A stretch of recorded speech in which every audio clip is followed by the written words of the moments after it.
Hey everyone, welcome to another deep dive. We love to explore fascinating lives, and today it's all about Judith Jamison, an absolute icon in the dance world. Absolutely a legend. We're going to be jumping into some excerpts from Remembering Judith Jamison, a trailblazer in dance and the arts. Ooh, that's a great source. It is, and she wasn't just an amazing dancer, she really pushed boundaries, redefined what was possible for Black women in dance. It's true. Her story, it goes way beyond just the stage. Yeah. It's about resilience. It's about artistic vision. Yeah. And just the power of one person to inspire generations. Okay, so let's rewind all the way back, 1943, Philadelphia, little Judith. Our sources paint this picture of her just twirling, spinning around her house, pure joy, expressed through movement. Can you just imagine her totally lost in the music? I love that. And what's so important is her family. They saw that spark right away. They saw her talent, and they made sure she got the training she needed, starting with ballet. And ballet, that's all about discipline, right? It lays the foundation for that incredible work ethic that she'd become known for. Absolutely, the foundation. And, for those who might not be super familiar with ballet, it's this incredibly technical style of dance. It actually originated in the Italian Renaissance courts. Wow, I did not know that. It's all about precise movements, pointed toes, graceful leaps, think Swan Lake. Okay, yeah. All that, and having that background in ballet that gave Judith this incredible control over her body, a really deep understanding of movement. But we have to acknowledge that being a young Black woman pursuing dance back then Oh, absolutely. came with a whole set of challenges. Yeah, we're talking about the 50s and 60s, and opportunities for Black dancers, particularly women. Yeah. Very limited. Our sources actually mention how some dance schools wouldn't even consider accepting students of color back then. It's heartbreaking. It's heartbreaking to think about. And that's where her family's support is just so crucial. They became her champions when the world wasn't so welcoming. Yeah. They believed in her. They pushed her to keep going, to never give up. And then this incredible moment at just 15 years old, she gets accepted into the Philadelphia Dance Academy. That's huge. Talk about a turning point. It is. And it's not just about skill, it's about recognition. A foot in the door of a world that often tried to exclude her. Exactly. A testament to her dedication, her pure talent. But also kind of speaks to this larger shift that was starting to happen in the dance world. Okay, so get ready, because here's where things get really interesting. Okay. 1964, Judith joins the Alvin Ailey American Dance Theater. Wow. Now, this wasn't just any company. Ailey, a pioneer of modern dance. And to be clear for our listeners, when we say modern dance, it was this revolutionary departure from those really rigid traditions of ballet.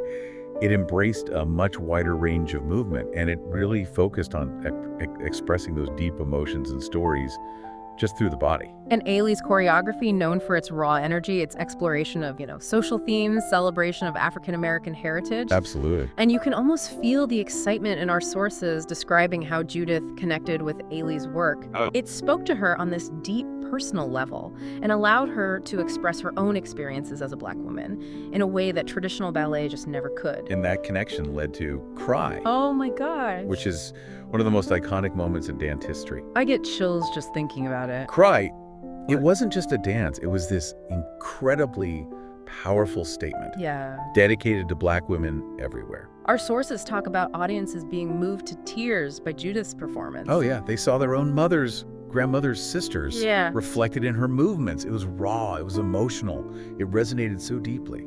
It's incredible how a single performance can have such a profound impact. And Judith's journey was really just beginning. Cry was a turning point, but it was really her leadership and legacy that would completely change the face of dance forever. It's powerful, right? Like Cry wasn't a solo piece. Yeah. It was Judith, yes, but it was also about that strength and resilience of all Black women. Oh, that's such a good point. A shared heritage expressed through movement.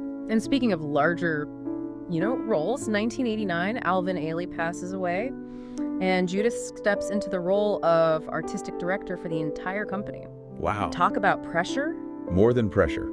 I think it's a testament to the trust and the respect that she'd earned. To be clear for our listeners, the artistic director is like the captain of the ship. Okay.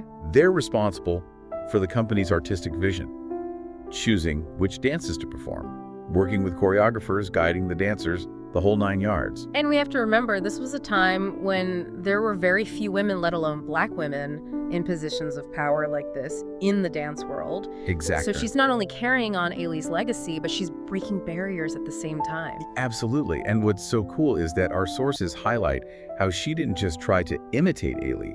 She brought her own unique vision to the company. She commissioned new works from choreographers who were really pushing the boundaries of modern dance while still honoring the company's roots. And this is where I think that background in ballet really comes into play. You know, she had this deep understanding of technique and discipline, but also that incredible ability to express emotion, tell stories through movement. Think about it, ballet gave her that foundation, that vocabulary of movement. Yeah. But then she took that and expanded on it, using it to create something totally new and exciting. I'm curious, what were some of those new works that she introduced? Did our sources mention any specifics? Oh yeah, they mentioned pieces like Him, which was inspired by Judith's relationship with Ailey, and then Grace, which explored themes of faith and spirituality. Oh, wow. These were bold, innovative pieces that really challenged audiences and pushed the boundaries of modern dance even further. So she's not just preserving Ailey's legacy, but she's actively building on it, taking the company in new and exciting directions. Absolutely. And then on top of all that, she was so deeply committed to nurturing the next generation of dancers. Totally. Our sources are full of anecdotes about Judith's visits to schools and studios. Yeah.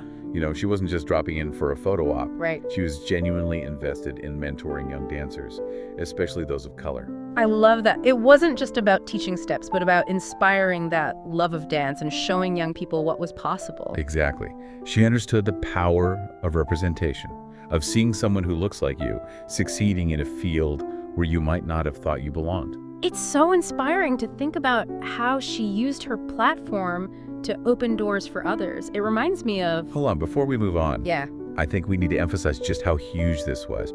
Remember, we're talking about a time when opportunities for Black dancers were still limited. Right. So her commitment to mentorship wasn't just a nice gesture.